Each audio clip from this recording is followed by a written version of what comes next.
Welcome to FGS TV again for another wonderful episode. This one is really interesting. I've got a guest here today, or admired for many years, known for a while, Dominic List. If you can just introduce yourself, please. Pleasure to be here, Pete. I am CEO and founder of CyberOne, one of UK's leading cybersecurity companies. Right, okay. Thank you very much. Been around for a while with you in Gibraltar and the likes. So before we go into what you do, I'm interested in the marketplace as a whole because it's changed a lot. I think just in the last few months, everyone talks AI and about the development. It's going to take people's work away from them, etc., etc. But the hit now on cyber security with AI is massive. I mean, just a different level to me. So all these other things that are gradually happening and they're changing, you can drop. And it would do people's work for them, etc., etc. The risks that this is bringing with cybersecurity, it's colossal and have a real impact on the way we live moving forward. And I don't think I'm going over the top. So talk about it. Yeah? Yep. Dominic, talk about it. Absolutely. So it's obviously a really interesting conversation and everyone's talking it to death at the moment. But I think it's fair to say AI as a concept and as an idea and as a practical technology has been around for a long time. I think the difference now is, of course, is that there's a lot of money going into it. I mean, we're talking hundreds of billions, and that's the difference really. It's a spend has increased. The very large technology companies that you and I would know, that's your IBMs, your Microsofts, your Googles, it's all those kind of guys. And of course, they're using large language model, but combined with other technologies like massive compute from cloud computing and storage and things like that. And of course, that is really then driving this to what we see now sort of coming to life as AI. It's more than a mathematical large language model. It's actually a practical technology that can be deployed. So when we're talking this, so the AI, so let's talk about hackers, right? I mean, it's old-fashioned talk and things like that, and maybe it's not the right terminology. But from what I can see, a hacker would have a look. They'd be working in a bedroom somewhere or in a centre somewhere. They'd be doing their research. They'd be sending emails out, for example. That's one thing, phishing and things like that. And then they'd go to bed. They'd have 12 hours in bed or whatever. The AI security side, it doesn't sleep. This is just continuous. It will look around, it will look at LinkedIn, it will look at all your profiles, it will know exactly what you're interested in. I'm just talking phishing here, for example, how ransomware often gets in. And that's just going to be continuous, isn't it? And also, I assume for normal vulnerabilities, penetration testing. It could do the penetration testing without you almost knowing it, find your vulnerabilities, then go in it. Is that the way?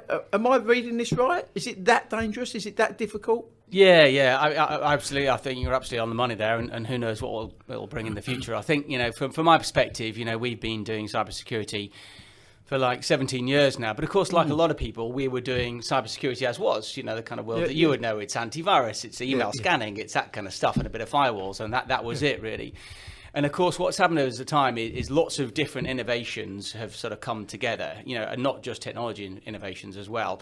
And that's really kind of powering kind of what we see today. If you look at kind of what's happened over time, you've got things like, criminality has gone from your local guy who used to rob the bank, who's always a local Londoner, used to do the London banks or whatever. Now, East London, possibly. Which is where we are. Right, okay. Right, let's move on then. Let's move on. And, of course, actually things like computerization, the internet, of course, meant that everyone can do this now, So it's not just a local, criminal element, if you like, whatever that looks like. You've got things like organised criminal gangs, you've got terrorist organisations, et cetera, who've embraced hacking as a way to generate revenue for whatever means they're looking for, right? Then you've got lots of different technologies coming together. You've got things like, cloud computing, which gives anyone access to a huge amount of compute. You've got downloadable denial of service attacks from the dark web, that people can use now, and that wasn't even a thing a few years ago. And then you combine that with things like, SaaS attack platforms. So you can, as a wannabe hacker, you can download a piece of software that tells you how to do it. Will even sort of tell you where the best place to buy Bitcoin is. And so it's now not a wannabe hacker. It's an AI machine doing this now. It could be. If you're telling it what to do, it will go and do it and learn how to do it best.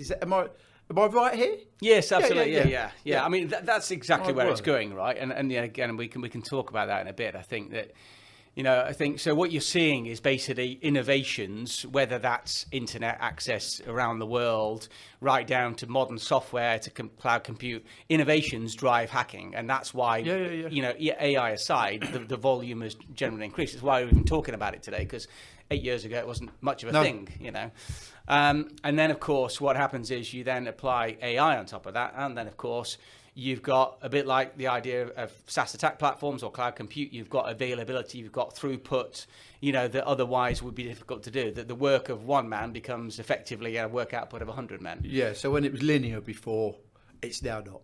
Absolutely. So it's continuous, it's faster, it learns more. We're in more danger, basically. It's as simple as that, isn't it? So the AI gives a lot of benefits, or could do as some people perceive it, which it absolutely does from my viewpoint. But the dangers then get even bigger. And so this is the concern for me.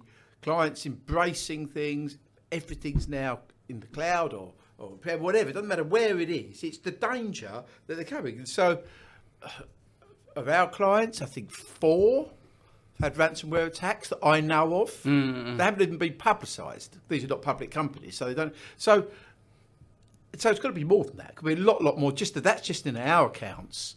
And so I think for most people, with the event of AI in the cybersecurity, the nasty part, it's not if you get attacked or if you get breached, it's when you get breached. So it's how, and now we've now got to look at it. One, how do you mitigate it? How do you reduce that risk? Yeah, because if you don't reduce that risk gets exponentially worse, doesn't it? It gets higher. So you've got to try and mitigate it, keep up with people, which is what you do, really. You're never going to eliminate the risk, are you? It doesn't really exist, eliminating it, but you can reduce it to a level that's acceptable.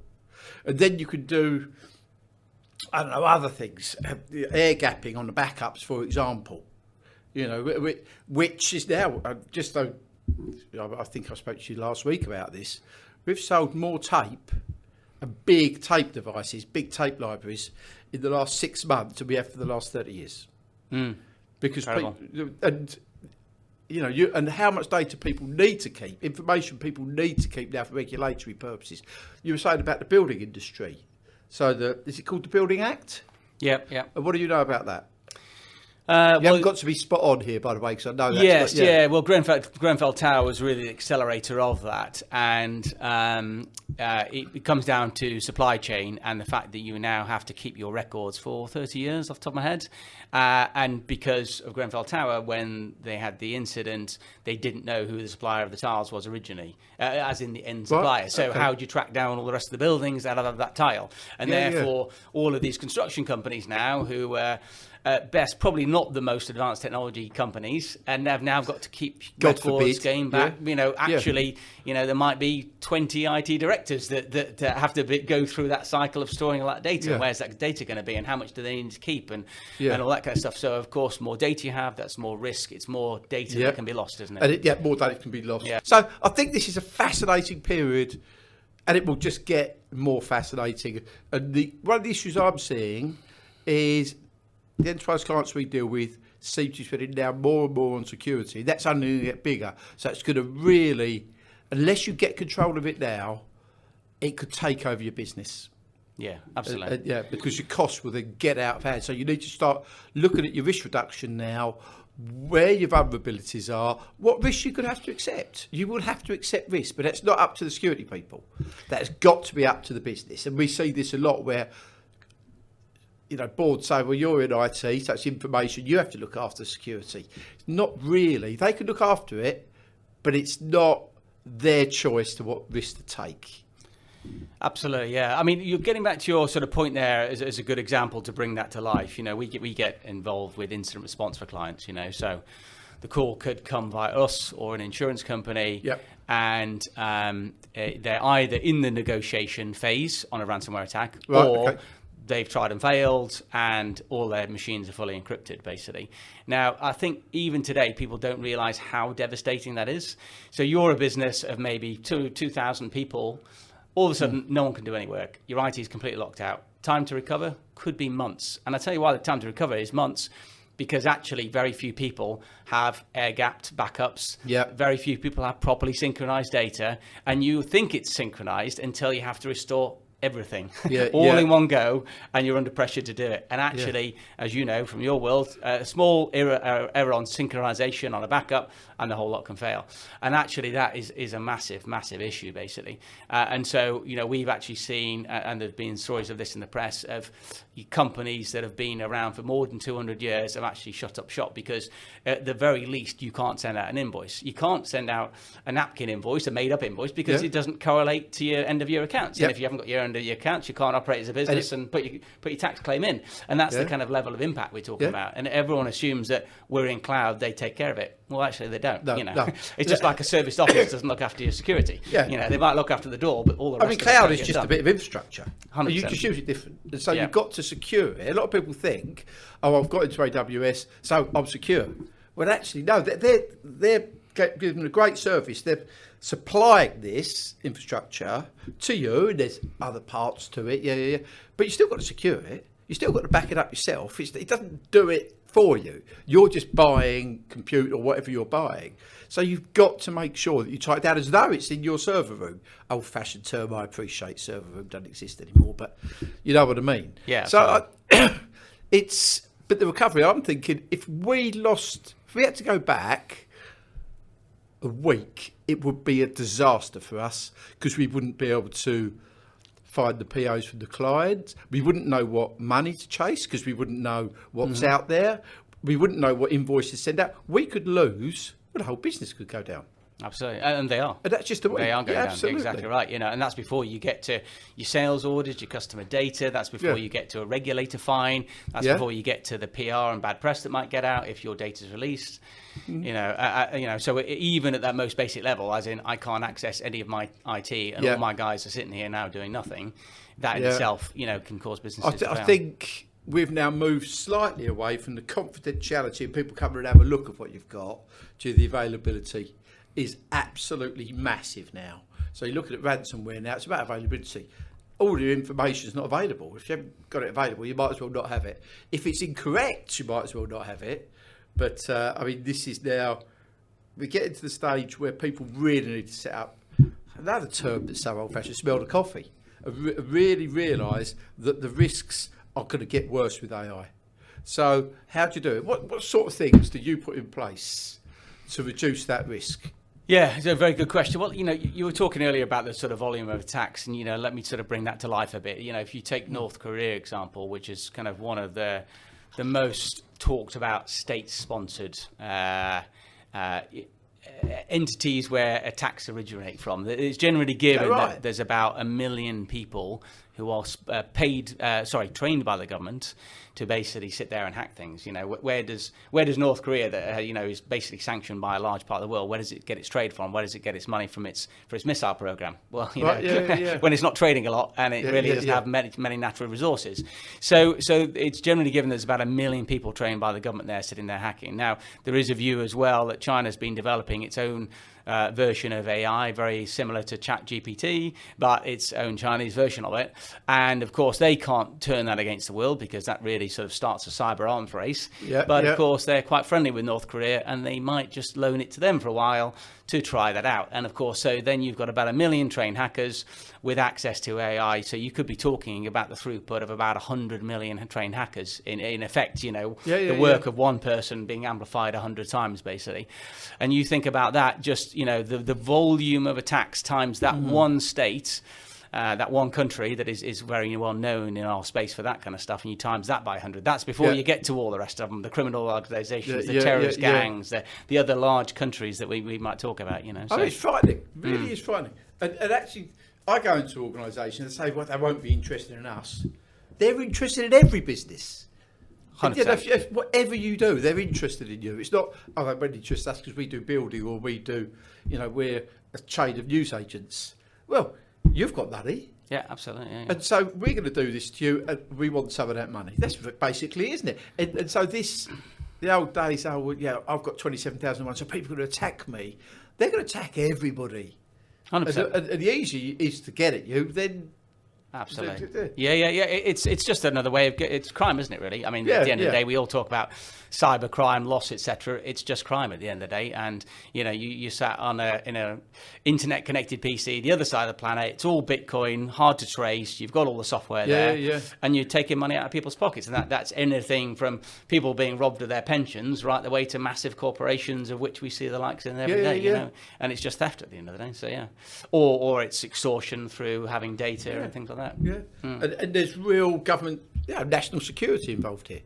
Absolutely, If you're running something within the medical systems or whatever, that's national security. If people cannot then get records or whatever maybe they're getting at, this is national security. So this is going to get, I was going to say worse before it gets better, but it won't get better.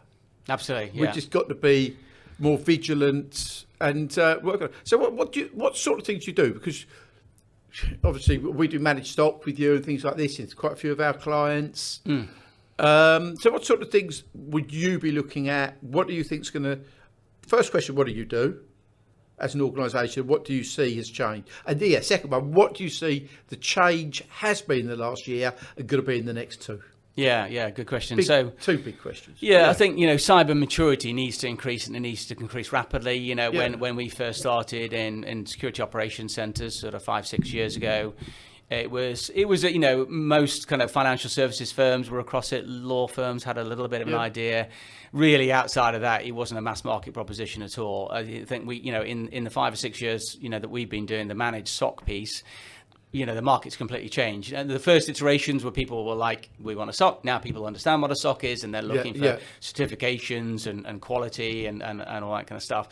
But actually, I think what will the AI drive, as you very rightly said earlier, it's a volume of attacks. We're talking about you had a castle, and that was you're defending your data. I wish I did have a castle, but there we are. And we haven't all got a castle. Work in progress, mate. Work in progress. And put it into pictures that people can understand, right? You're back in the olden days, and in recent history on cybercrime, you might have had a reasonable attack once every couple of years, maybe even a few times a year if you had quite a big castle. Nowadays with AI, you might be talking like within hours, within an hour of a critical vulnerability that needs patching coming out. All of a sudden, bang, you could find someone's all over your infrastructure, back through that firewall and beyond, already working their way, traversing your network. This is where my issue is with people who don't have managed SOCs. And I find there is such a gap where you've got people there, I've got 4 Polymorphic security. We send them a WhatsApp or a text goes out to them or an email.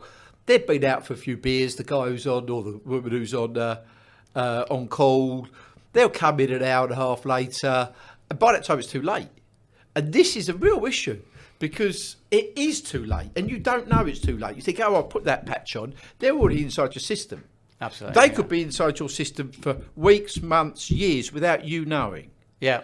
And without that managed SOC side, you could have the person who's on call, has a look at there, doesn't really understand it, doesn't do the right thing to mitigate it. Yeah. And then, tick, that's done. Brilliant. Okay. We've got the logs, which somebody might go and have a look at in a year's time. Oh, God, look what we missed. But it's so clear to me. But a lot of people think, I can't afford managed SOC. But there's different levels there. To reduce that risk quite substantially with a managed SOC that's not what I call gold, but you can reduce your risk massively at a lower cost, but not rely on the individual. So you only got one insecurity. There is no way that person probably goes on holiday, if you allow them to, she might go on holiday. And so how does it get covered? You need to be covered 24 hours a day. These hackers or whatever we want to call them, they don't say, well, you're on holiday, so I'm not going to bother. It's something, the managing of your SOC and making it automated, to me, is money so well worth spending. I'm not trying to sell it here, but it's just something you need to talk about and you need to think about in your own business, whatever size you are, because you haven't got to think, managed SOC, that's going to be 300 grand this year. That's not the way it is all the time. Depending on how big you are and and how far you want to go. So tell us about the different levels you can do. Yeah, absolutely. that So you do? on the managed SOC thing, I also find it incredible that today that people don't have this kind of thing, and I always going to liken it to the sort of, I love my history, right? So it's kind of like the one of the turning points of the Second World War for us here in Blighty was actually, if you look at the invention of radar, basically. Right, so okay. why did radar change the game? Because before radar, the Luftwaffe could just rock up and just bomb all our cities, and we wouldn't know about it until we could literally hear them. I mean, they used to have these huge trumpets. Yeah, they did. Yeah, the trumpet. I'd be listening through the trumpet. I mean, it was that basic, right? And then the invention of radar, so you can see the guys coming. What does that mean? It means you can scramble the planes. It means you can be up in the air before the bombers get in and start shitting them down. And so that's what your SOC gives you. It gives you visibility. It gives you the chance to get in front of the enemy and respond at speed. And that's I always find that's amazing that people just don't get that concept at the moment. They go, well, we've got some endpoint protection. We've got this. You can't see what's going on. And if they don't come through your endpoint, you're completely blind. And then on top of that, you and I both sat through those conversations where the person's gone, we've got a working hours security operations center. Well, what does that mean? If you're a hacker, it's not working hours. 24 hours. They cover 9 till 6. Exactly. Yeah, that's good, isn't it? Well done. Yeah. Exactly. And people get through in less than an hour these days, and not just the original entry point. They're right across your network within a few hours, right? So they're going from east to west once they're in. Absolutely right. Yeah. And again, all of our calls for incident response always on a Friday evening. Why is that? Because no one wants to take the call from the IT department. No, absolutely. No, you certainly don't. Yeah. And the other side of that is as well is that most people again still taking in comfort in things like my insurance policy will cover it. Actually, of course, they might have done 5 years ago, and it's well documented that insurance companies took a real bath on cyber insurance policies, because insurance companies factor in policies based on historical risk. What hurricanes in the Caribbean. And there wasn't like many. The historical risk wasn't there. Absolutely right. So of course, they now they've been heavily revised, and B, the contract itself has lots of reasons why they won't pay you out. And if you haven't done your critical patching in 14 days. They won't pay out. So actually, all of that insurance money and all that perceived benefit isn't actually there, and that's why you can't just rely on that. You need to be on the front foot of it. You're paying insurance money for nothing, basically. Absolutely, to feel secure. You're not only paying money, you feel more secure, so you don't act as well. So you actually you're paying money to be less secure, basically, because you think I'm covered. Full sense of security. Absolutely right. Yeah.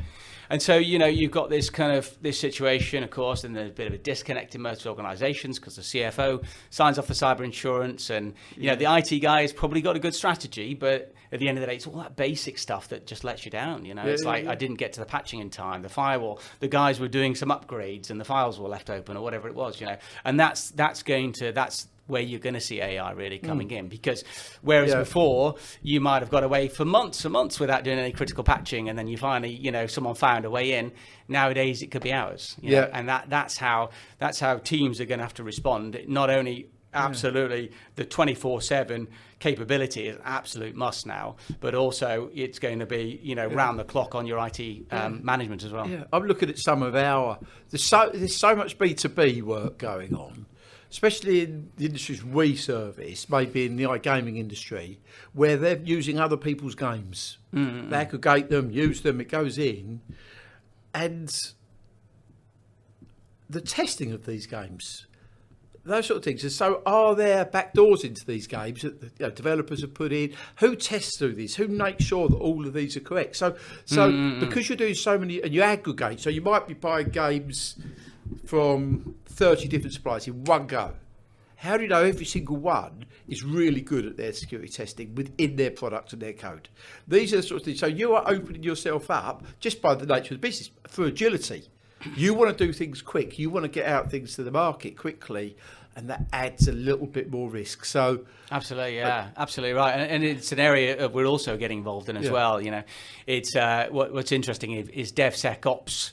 And that whole world is now becoming more of an issue because of things like, all these companies now, every large scale company really, they've got code developed in far-flung corners of the world, all kinds of places. How do you know one of those isn't a threat actor working for a terrorist organization?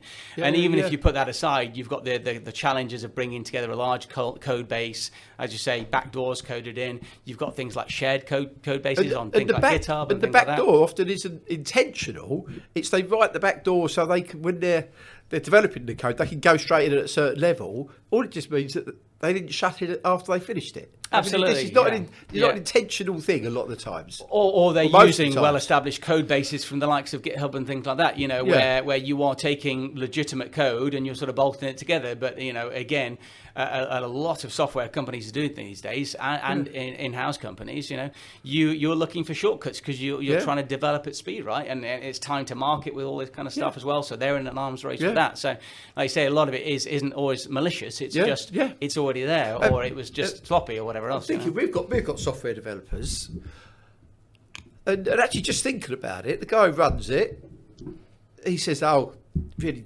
not so sure about her or him, so maybe we should move them because they're not so good." Mm-hmm. Well, if they're not as good, they're going to be making mistakes. Absolutely, we're not all perfect in this world. I mean, clearly, us two, Dom.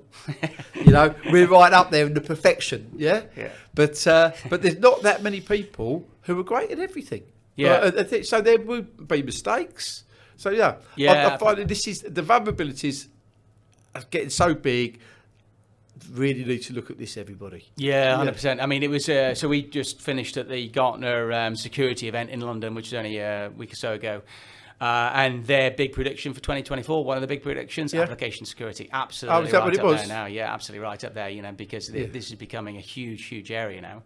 And the challenge of keeping across that code base and multi-jurisdictional, you've got different departments working on different elements of code, some doing front end, some doing back end, some doing API integrations. API, API integration, that is a classic place. Absolutely. Where people get in. Yeah. Because you actually say you've got APIs here to come in anyway. Absolutely. So just need to piggyback on that, and you're in, aren't you? Yeah. And you look at supply chain attacks. SolarWinds now, Move It. Huge supply chain attacks. Hundreds and hundreds of companies, breached in a single hit. And it's just incredible. And it's through things like application security. Yeah. I mean, the SolarWinds. If you've got a SolarWinds, I've always said about SolarWinds. Amazing products. You get people coming in and showing you SolarWinds. Fantastic. If you don't know how to use it properly, and you haven't got the right people. Mm-hmm. Then you're spending a lot of money and you're making yourself less secure, really. Because you don't know how to use it. So you have to buy these products, but you need people who can help you, people like yourselves. I think, so people actually say, well, I don't need to worry about the future of AI in cybersecurity because Microsoft, Google, et cetera, are just going to figure out the problem for me, and their software will be so good and things like that. Yeah. And it will to a degree, but actually, just like with AI, I think actually, are computers just going to sit there and attack randomly? I think they would do, but a bit like AI and ChatGPT in itself, it's pretty good, but you can tell if you're an expert in your field, when something's been written by ChatGPT. So, and I think it's the same for hacking. Actually, there probably is a case for AI attack platforms doing the groundwork, so they're researching you, they're pulling together a file for you, they're looking at companies, they're scraping contact details off the internet and things like that, and absolutely that will form part of the hacker's AI kind of kit bag and help to arm them much quicker. But I think actually, will there be fully automated attacks? Not of any level of sophistication, not for some time, not that we can see at the moment. Right, okay. And so, but similarly, your software isn't going to get that smart that it's just going to sit there and protect you from all this kind of stuff as well. Because as you know, it's the human fallibility that continues to be the biggest issue. It's I clocked off on a Friday, the IT team left it, we're going to come back to it Monday, and look what's happened over the weekend, and it's all that kind of stuff, right? And that's why I think exactly the same in the security world. Yes, again, for us, automation around the Security Operations Center, that's going to be key.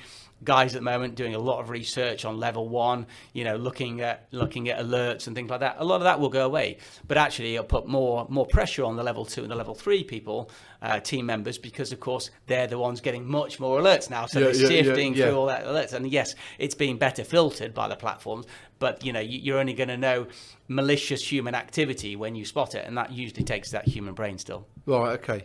So you're still going to need both. Absolutely. You're still going to need that fully managed security team running applications 24/7. You're not just going to turn the button and it's all going to go away. All going to go away. Yeah. Dominic, a few questions, quick fire. Second. Yeah, quick fire questions for you, Dominic. The man in the know. Yeah. Is there one myth about AI and cybersecurity that you'd like to immediately debunk? I think probably just answer that one, but I think that probably have, but we can use it again. Yes, yeah. So I think AI is completely autonomous. I don't think that's absolutely a case in itself. I still think with a lot of this stuff, that final flurry of the human touch is going to really add the power to it. We referenced the North Korean hackers. So you're amplifying it, basically taking the work of one person and turning it into an output of 100 people. Right. Okay. But not autonomous for as far as we can see for a while. In your opinion, is there a limit to how integrated AI should be in security measures? Yeah. So we're now using AI in the defence side as well as the attack side. Yeah, again, I don't know if you've seen this yet, but we are seeing RFIs coming in for tendering for SOC capability and things like that, and we're going to go, it looks like it's been written by ChatGPT. Oh, really? And I think it's kind of the same at the moment. It's kind of like, ChatGPT is incredibly impressive, and so is the all of that kind of stuff. But again, you are seeing limitations to it. So in the same way, I wouldn't recommend that you just let any fully autonomous thing, and not that it exists at the moment, all over your network or running whatever. We all saw war games and we saw how that played out, right? Yeah. And back in the day, Tron, but I'm saying my age. Yeah. You're probably too young for Tron, I expect, Dominic. Right. Name a non-tech industry that you will think will be transformed by AI in the coming years. Yeah, I'm obviously less up to speed on this than others, but I do think... But you do invest in different industries. You get a lot of people coming to you, and you're in a lot of groups. That's right, Yeah, absolutely. I really think, without wanting to offend anyone, I think things like...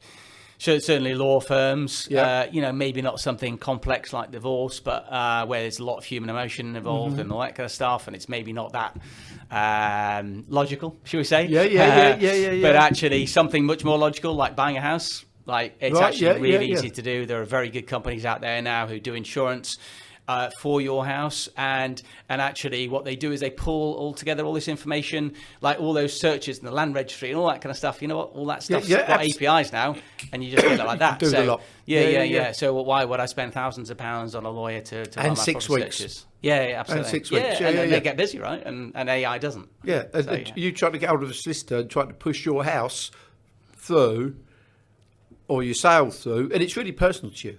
And they get back, they're on holiday, they're this, and they've got other cases, and it's the most frustrating thing. So if that can eliminate that, that'd be fantastic. Yeah. And I think also, it's often talked about, but in the arts as well, right?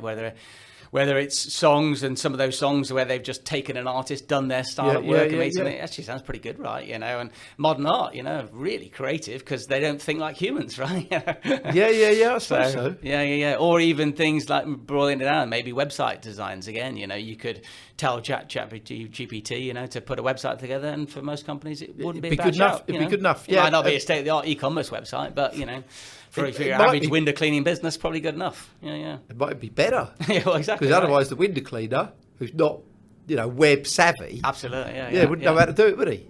Or she. Okay, got one more. And this one, I'm not even sure you're better answer, because I think it's too difficult a question. If you had to summarise AI's role in cybersecurity in one word, what would it be? I would say amplification. Can you expand a little bit? It's going to be it's the volume. It's the volume of attacks, I think. Yeah. Last question, Dominic, and I promise you we'll wrap it up. I know you're a busy man.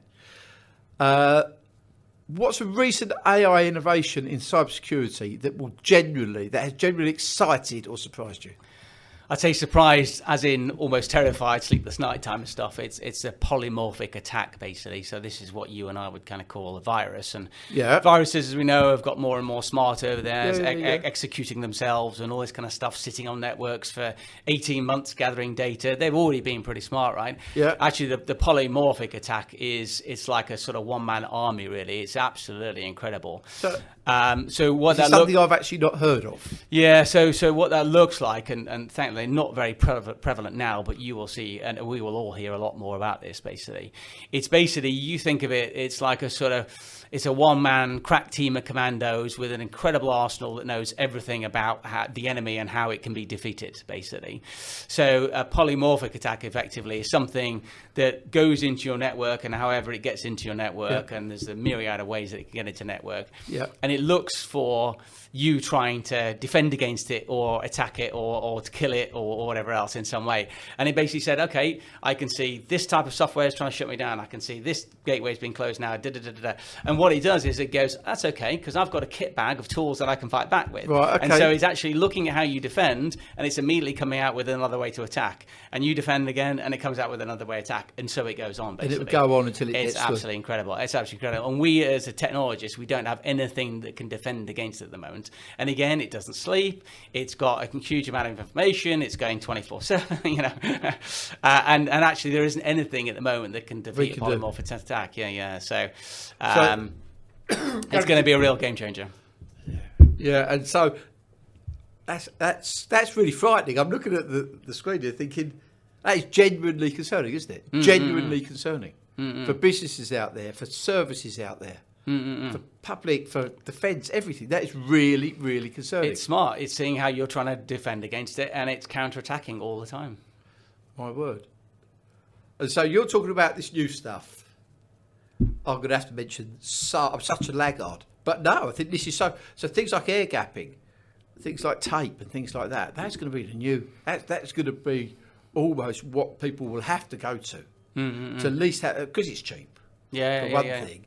But you can't have your virus, whatever we call it now, not going to crawl along the floor up and through the safe keyhole, is it? Or wherever it's held, you know.